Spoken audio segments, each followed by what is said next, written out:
दोस्तों, चाइना पाकिस्तान से नाराज है और पाकिस्तान से कह रहा है, क्या रे भिख मंगिया। आज चीन को रियलाइज हो रहा है कि पाकिस्तान पर भरोसा करके उसने अपने अरबों डॉलर बर्बाद कर दिए। कई सालों की मेहनत बर्बाद होगी उसकी। मैं ऐसा क्यों कह रहा हूं, आइए आपको बताता हूं। दोस्तों, पहले तो आप ये समझ लो कि चाइना पाकिस्तान को कोई फ्रेंड नहीं है। चीन के लिए पाकिस्तान के सिर्फ दो इस्तेमाल हैं। पहला, पाकिस्तान को हथियार देकर लगातार भारत से भिड़ाया जाए ताकि भारत पाकिस्तान में उलझ कर अपनी प्रोग्रेस न कर पाए, तरक्की न कर पाए। दूसरा, चाइना CPEC यानी चाइना पाकिस्तान इकोनॉमिक कॉरिडोर के बहाने पाकिस्तान को दोनों हाथों से लूट सके। जी हाँ, भारत से 3 दिन की लड़ाई में पाकिस्तान ने चीनी हथियारों के बावजूद अपनी जो बेइज्जती कराई है वो बहुत छोटी बात है। लेकिन चाइना को असली गुस्सा इस बात का है कि 10 सालों में $27 बिलियन लगाने के बावजूद आज भी उसे CPEC प्रोजेक्ट से ढेले भर का फायदा नहीं हुआ। इस प्रोजेक्ट के चलते आज तक दर्जनों चीनी इंजीनियर्स बलूचिस्तान लिबरेशन आर्मी के हाथों मारे जा चुके। चीन और पाकिस्तान की सारी कोशिशों के बावजूद BLA उनके हाथ नहीं आ रहा है और सिर्फ इस वजह से चाइना की $62 बिलियन की इन्वेस्टमेंट डूबने के कगार पर है। पर सवाल यह है कि बलूचिस्तान के लोग इस प्रोजेक्ट को लेकर पाकिस्तान और चाइना से नाराज क्यों? अब जब मैं आपको इस पूरे प्रोजेक्ट की कहानी बताऊंगा तो आप हैरान हो जाएंगे। सिर्फ इस प्रोजेक्ट की डिटेल सुनकर आपको समझ में आएगा कि बलूचिस्तान के लोग आखिर क्यों पाकिस्तान से अलग होना चाहते हैं। आपको समझ में आ जाएगा कि आखिर क्यों बहुत सारे लोग पाकिस्तान को चीन की कॉलोनी बताते हैं। आपको यह भी समझ में आ जाएगा कि किस तरह पाकिस्तान चलाने वालों ने अपना पूरा का पूरा देश ही चाइना के कदमों में गिरवी रख दिया है। और अगर आप ये सोचें कि रौनक भाई, इस प्रोजेक्ट से हमें क्या लेना देना है, भारत का क्या लेना देना, पाकिस्तान और चीन जो करना है करें, हमें क्या। अगर आप ऐसा सोच रहे हैं तो बहुत बड़ी गलती कर रहे हैं। मैं क्यों ऐसा कह रहा हूं ये भी आपको बताऊंगा और ये भी समझाऊंगा कि आखिर क्यों 10 सालों बाद भी ये प्रोजेक्ट पूरा नहीं हो पा रहा है। क्या रीजन है कि चाइना आज पाकिस्तान से इतना नाराज है कि वो कुछ भी कर सकता है। लेकिन उससे पहले कि मैं आपको इस प्रोजेक्ट की बैलेंस शीट समझाऊं, पहले आपके फायदे की बात बता देता हूं। T20 लीग चल रहा है, कुछ ही मैचेस बाकी हैं, टाइम है अपना प्रॉफिट बनाने का। एक असली क्रिकेट फैन हमेशा हर मैच को स्टडी करता है और अपनी स्ट्रैटेजी बनाता है कि कैसे वो अपने स्किल से प्रॉफिट बना पाए। स्पोर्ट्सबाजी यहां आपके लिए ये काम आसान करता है। इस ऐप पर आपको लाइव मार्केट्स में खेलना है। जैसे आज मैच है लखनऊ वर्सेस बेंगलुरु। इस सीजन कोहली और उनकी टीम बढ़िया कर रही है, टॉप 4 में पहुंच भी चुकी है, रीसेंट फॉर्म भी अच्छा चल रहा है। जैसे यहां एक स्टेटमेंट है कि लखनऊ ये T20 मैच बेंगलुरु से जीत सकती है। मेरे कुछ दोस्तों को लगता है कि ये मैच बेंगलुरु जीतेगी, उसके अकॉर्डिंग उन्होंने अपना इन्वेस्टमेंट कर दिया है। बस अपनी इन्वेस्टमेंट का रिस्क नहीं लेना चाहते तो पहले ही अपनी इन्वेस्टमेंट एग्जिट पर लगा दी है। जब भी बेंगलुरु मैच में एक अच्छी पोजीशन पर आएगा, उनका इन्वेस्टमेंट प्रॉफिट के साथ ऑटो एग्जिट हो जाएगा। ऐसे ही आप भी सिंपल क्वेश्चन को अपने दिल, दिमाग और डेटा को यूज करके आंसर कर सकते हो और अपना प्रॉफिट बना सकते हो। बाकी आपको पहले डिपॉजिट पर स्पोर्ट्सबाजी दे रहा है 10% एक्स्ट्रा रियल कैश। यूज करो ग्रैब 10 ये कोड। साथ ही यहां मौका है पूरे 30 गोल्ड कॉइंस जीतने का, क्योंकि लाइव मार्केट्स में गोल्ड कॉइंस का लीडर बोर्ड चल रहा है और फाइनल मैच तक वैलिड है। तो जितना ज्यादा सही आंसर दोगे, मौका ज्यादा पाओगे गोल्ड कॉइंस जीतने का। और डिटेल्स इसकी आपको स्पोर्ट्सबाजी ऐप पर मिल जाएगी। तो डाउनलोड करो स्पोर्ट्सबाजी ऐप, डिस्क्रिप्शन में लिंक दिया है। वीडियो में आगे बढ़ते हैं।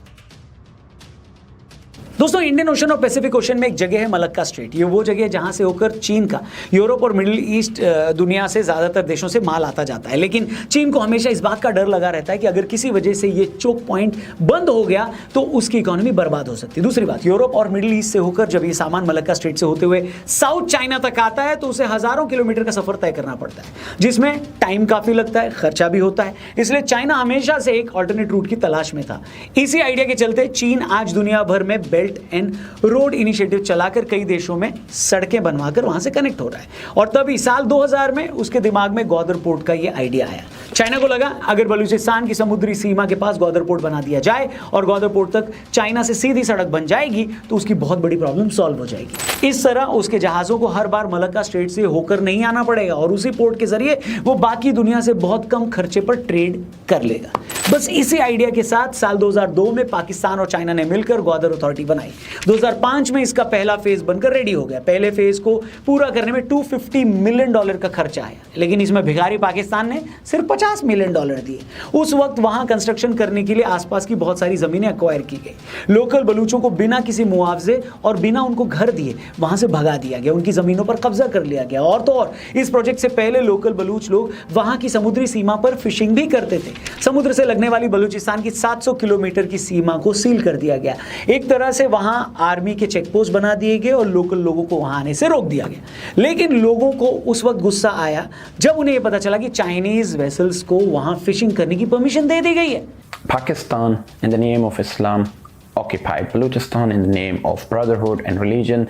They took over the resources of Balochistan. दोस्तों एक बात समझ लीजिए, किसी भी जगह लोकल लोग अपने ही देश के खिलाफ एकदम से नहीं हो जाते। बलूचिस्तान के लोगों में पाकिस्तानी हुकूमत को लेकर गुस्सा तो हमेशा से था, लेकिन उन्हें उम्मीद थी कि ये लोग आज नहीं तो कल सुधर जाएंगे, इंसाफ करेंगे इनके साथ। लेकिन ग्वादर पोर्ट बनाने और CPEC प्रोजेक्ट आने के बाद इनके ऊपर जुल्म की इंतहा हो गई। पहले इनसे इनके घर छीने गए, फिर इन्हें अपने ही समुद्र में मछली पकड़ने से रोका गया। प्रोजेक्ट के पास इनकी जमीनों पर चीनी इंजीनियर्स को लाकर बसाया गया, उन्हें टैक्स रिबेट तक दी गई। और यही वो टाइम था जब BLA अपनी लड़ाई में बहुत एग्रेसिव हो गया। BLA के लोग अपने हक की लड़ाई में किसी भी हद तक जाने को तैयार थे। साल 2010 में असलम बलोच ने अपने बेटे को फिदाइन बनाकर चीनी इंजीनियर से भरी एक बस पर हमला करवा दिया। कई चीनी इंजीनियर्स उस हमले में जख्मी भी हो गए। चाइना को उस वक्त तक ये समझ में आ चुका था कि ये CPEC प्रोजेक्ट उसके लिए आसान नहीं है, क्योंकि इस प्रोजेक्ट का 500 किलोमीटर तक का हिस्सा बलूचिस्तान से होकर गुजरता है और बलूचिस्तान के हालात पाकिस्तानी फौज के बाहर थे कंट्रोल से। पाकिस्तान ने इन बलूच लड़ाकों को कंट्रोल करने के लिए अपने 15,000 फौजी इस एरिया में तैनात किए, स्पेशल ऑपरेशंस चलाए, लेकिन कुछ नहीं हुआ। फिर एक टाइम आया जब चाइना ने खुद आगे आकर इन बलूच विद्रोहियों से बात की, पैसे भी देने की पेशकश की, मगर बलूचों ने साफ मना कर दिया कि हम अपने हक के लिए लड़ रहे हैं। हम उन 20,000 लोगों के लिए लड़ रहे हैं जिन्हें पाक फौज ने गायब कर दिया है। हमें तुमसे कोई डील नहीं करनी, कोई समझौता नहीं करना है, हमें सिर्फ अपनी जमीन चाहिए। And they're continuing their brutality in Balochistan with the support and aid of China. That is why they are attacking the Chinese. लेकिन चाइना तो चाइना है, चाइना को सिर्फ अपना स्वार्थ दिखता है। वो जब अपने देश के लोगों की नहीं सुनता, अपने खुद के देश में उनकी डेमोक्रेसी नहीं है, उसने खुद तिब्बत जैसे एक बड़े देश पर कब्जा करके उसे अपना स्टेट बना रखा है, उसे फिर दूसरे देश के लोगों की कहां परवाह थी।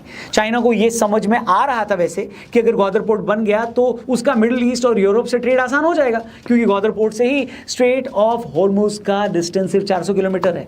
ये जगह पूरे दुनिया की ऑयल ट्रेड का हब है। इसी रूट से हर हफ्ते कई मिलियन बैरल ऑयल यहां से चाइना जाता है। अभी उसे पूरे इंडियन और पैसिफिक ओशन से होकर साउथ चाइना तक जाना पड़ता है। उसकी प्लानिंग यही है कि CPEC प्रोजेक्ट पूरा होने के बाद वो ग्वादर पोर्ट से ही ये माल सीधे चाइना तक बहुत कम दिनों में ले जाएगा। चाइना ने ये सब सोचकर ही वहां पर $62 बिलियन लगाने की सोची थी। इस पूरे प्रोजेक्ट से सिर्फ चाइना को नहीं, पाकिस्तान को भी भारी फायदा होता है। इस प्रोजेक्ट के बदले चाइना पाकिस्तान में 1726 किलोमीटर की railway line, modern highways, power plants और 820 किलोमीटर तक फाइबर केबल बिछाता। रिपोर्ट्स बताती हैं कि 2013 से 17 तक चाइना ने पाकिस्तान में इस तरह के 71 प्रोजेक्ट्स में $27 बिलियन खर्च कर दिए। इसलिए अपने इतने इंजीनियर्स मरवाने और बलूचियों के इतने विरोध के बावजूद चाइना पीछे हटने को तैयार नहीं था। ऊपर से चाइना के दिमाग में हमेशा ये बात रही है कि एक बार ग्वादर पोर्ट तैयार हो गया, यहां से उसका ट्रेड होने लगा, तो चुपचाप यहां पर अपनी नेवी की डिप्लॉयमेंट भी कर देगा और ऐसा करके वो भारत के ऊपर एक प्रेशर भी बना लेगा। मगर ये सब होने के रास्ते में बस एक ही चुनौती थी, वो थे बलूच रेबल्स, जो अब भी पाकिस्तान और चीन के हाथ में नहीं आ रहे। बलूचिस्तान लिबरेशन आर्मी के लोग लगातार चीनी इंजीनियर्स और पाक फौज को टारगेट कर रहे हैं। 2018 में इन्होंने चीनी इंजीनियरों को ले जा रही एक गाड़ी पर अटैक कर दिया। ये इंजीनियर्स वहां के गोल्ड माइन प्रोजेक्ट में काम कर रहे थे। इसके कुछ ही महीने बाद कुछ बलूच लड़ाके हथियार लेकर चाइनीज कॉन्सुलेट में भी घुस गए। 2022 में एक बलूच महिला ने यूनिवर्सिटी ऑफ कराची के बाहर खुद को उड़ा दिया। उनके इस अटैक में 3 चाइनीज प्रोफेसर मारे गए। 2024 में एक कॉन्वॉय पर हमला करके 6 लोगों की जान ले ली गई। मरने वालों में 5 चीनी इंजीनियर्स थे। अक्टूबर 2024 कराची में एक धमाके में 2 चीनी मारे गए, तब BLA ने इसकी रिस्पॉन्सिबिलिटी भी ली। फिर नवंबर 2024 में एक प्राइवेट सिक्योरिटी गार्ड ने ओपन फायर किया, जिसमें चीन के 2 लोग जख्मी हो गए। इन सारे हमलों ने चीन को गुस्से से लाल कर दिया। चाइना ने पहली बार पाकिस्तान को तब खुलकर धमकी दी थी कि अब फर्दर कोई भी इन्वेस्टमेंट तभी हो पाएगी जब इन इलाकों में शांति होगी, हमारे लोगों को सिक्योरिटी मिलेगी और मीडिया में इस प्रोजेक्ट को लेकर पॉजिटिव माहौल बनेगा, तभी हम यहाँ पर इन्वेस्ट करेंगे। ये चाइना ने पाकिस्तान को बोला। आपको बता दें, चाइना इन हमलों से इतना फ्रस्ट्रेट हो गया कि उसने अपनी सिक्योरिटी एजेंसियों के लोगों को पाकिस्तान में तैनात कर दिया। बलूच लड़ाकों से डील करने के लिए उसने पाकिस्तान के साथ खुफिया इंटेलिजेंस शेयर की, फेस डिटेक्शन टेक्निक भी शेयर की। फिर 2024 में कुछ ऐसा हुआ कि उसने पूरे पाकिस्तान को हिला कर रख दिया। पाकिस्तान के अंग्रेजी अखबार बिजनेस रिकॉर्डर में एक खबर छपी कि चीन ने पाकिस्तान को साफ बोल दिया है कि इन बलूच लड़ाकों के खिलाफ ऑल आउट वॉर छेड़कर इनका सफाया कर दिया जाए। मगर कुछ ही टाइम के बाद यह खबर अखबार की साइट से गायब हो गई।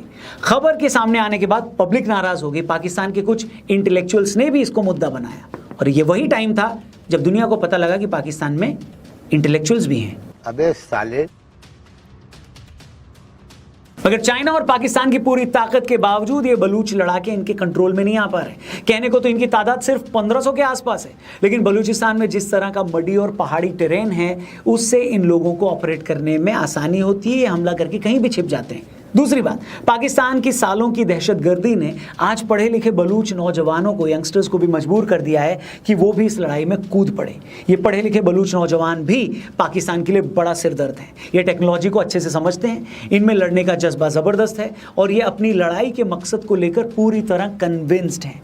यही कारण है कि अगर लड़ाई में कुछ लोग मारे भी जाते हैं तो उनकी जगह लेने के लिए फ़ौरन कुछ और लोग तैयार हो जाते हैं। ऊपर से पहले बलूचिस्तान में सिर्फ बलूच फाइटर्स ही थे। कुछ वक्त से तहरीक तालिबान भी यहाँ एक्टिव है, वो भी बलूचों के साथ मिलकर पाक फौज को ठोक रही है। तभी पाकिस्तान और चाइना की कोशिश है कि तालिबान को भी इस CPEC प्रोजेक्ट का हिस्सा बनाया जाए और हाल ही में चाइना ने तालिबान को भी इस प्रोजेक्ट से जोड़ लिया है। लेकिन इस बात की गारंटी कोई नहीं ले सकता कि तालिबान के इस प्रोजेक्ट से जुड़ने के बावजूद तहरीक तालिबान, जो कि पाकिस्तानी हुकूमत से खैबर पख्तूनख्वा में लड़ रहा है, वो अपनी लड़ाई रोक देगा। पाकिस्तान और चाइना ने लाख कोशिश करके देख लिया है कि बलूची लड़ाकों को खरीदा नहीं जा सकता। उधर बलूच लड़ाके साफ कर चुके हैं कि उन्हें आज़ादी से कम कुछ भी नहीं चाहिए। मगर सवाल यह है कि अगर बलूचियों ने हमले बंद नहीं किए तो चीन के 5.25 लाख करोड़ यानी $62 बिलियन के प्रोजेक्ट का क्या होगा?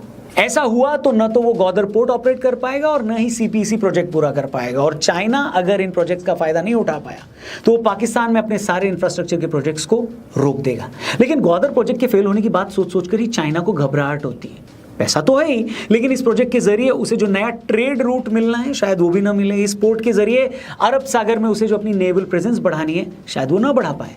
उधर बलूच लड़ाकों ने तो भारत को पाकिस्तान के साथ लड़ाई के टाइम ही बोला था कि आप पाकिस्तान को ठोको, फिर हम इन्हें वेस्टर्न फ्रंट पर ठोकेंगे। कुल मिलाकर अगर बलूच लड़ाई बलूचिस्तान में कमजोर पड़ती है तो न सिर्फ चाइना और पाकिस्तान मजबूत होंगे, बल्कि ग्वादर में चीन की फौज आने से भारत की सिक्योरिटी को भी खतरा हो सकता है, ऐसा एक्सपर्ट्स बोल रहे हैं। इसलिए मैंने शुरू में कहा था कि ये लड़ाई सिर्फ बलूचियों की लड़ाई नहीं है, ये वॉर कहीं ना कहीं भारत की सिक्योरिटी और भारत की इंटीग्रिटी की लड़ाई भी है। इसीलिए भारत को बलूच लड़ाकों को कमजोर पड़ने नहीं देना है। एक्सपर्ट्स कह रहे हैं फिलहाल तो ये लड़ाई कहीं से कमजोर पड़ नहीं रही है, बस इसी बात से चीन हर दिन फ्रस्ट्रेट हो रहा है और हमारी कोशिश ये होनी चाहिए कि कैसे चाइना की फ्रस्ट्रेशन को हर दिन और बढ़ाया जाए। बाकी आप बताएं, आपको क्या लगता है? क्या भारत को बलूचियों की हेल्प करनी चाहिए या इसे दूसरे देश का मामला मानकर उन्हें उनके हाल पे छोड़ देना चाहिए? आप जो भी सोचते हो कमेंट करके जरूर बताना। वीडियो अच्छी लगी हो इसे अपने दोस्तों से जरूर शेयर करना। चैनल को सब्सक्राइब करके जाने से पहले डिस्क्रिप्शन में स्पोर्ट्स बाजी का लिंक दिया है, उसको भी जरूर डाउनलोड करना। Thank you for watching. जल्दी मिलते हैं। जय हिंद, वंदे मातरम।